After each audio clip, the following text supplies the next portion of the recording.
Breaking tonight, a new indictment against former President Donald Trump. This time, he's accused of running a criminal enterprise to keep him in power. The 98-page-long indictment handed up by a Georgia grand jury. It charges 41 counts, 13 of which Trump faces.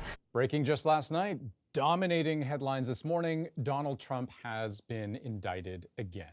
This is the former president's fourth indictment, all about this one, his alleged attempt to overturn his election loss to Joe Biden in 2020. One of the most damning pieces of evidence against Trump, this phone call. I just want to find 11,780 votes, which is one more than we have. So that's Trump while he was president, but after the election results showed he lost and would effectively be on his way out. But that was him asking Georgia's Secretary of State to find the votes he needed to change the outcome from a loss to a win and to help overtake Biden's lead. He and 18 others are facing dozens of individual charges. And keep in mind, this is on top of the dozens of charges Trump was already facing in 3 other indictments against him. So you'll recall, indictment number 1.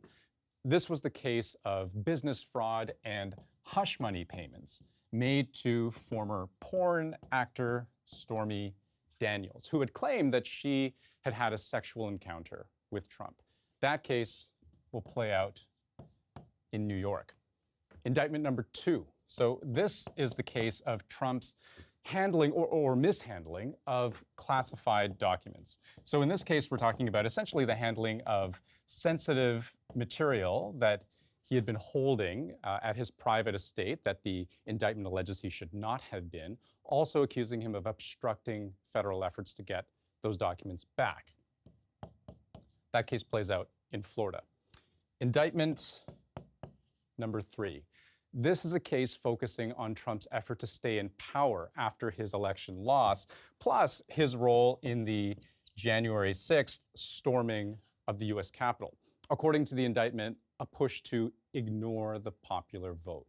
That case plays out, as you might suspect, in Washington, D.C., which brings us to indictment number 4, the one many people are focused on today. So the alleged attempt to change the electoral outcome in Georgia, reversing his loss to Joe Biden, let me see if I can spell that right, in that particular state, that playing out in Georgia.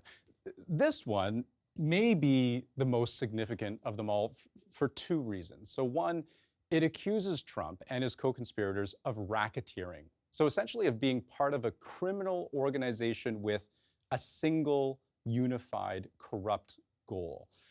It's a law that used to be used against the mafia.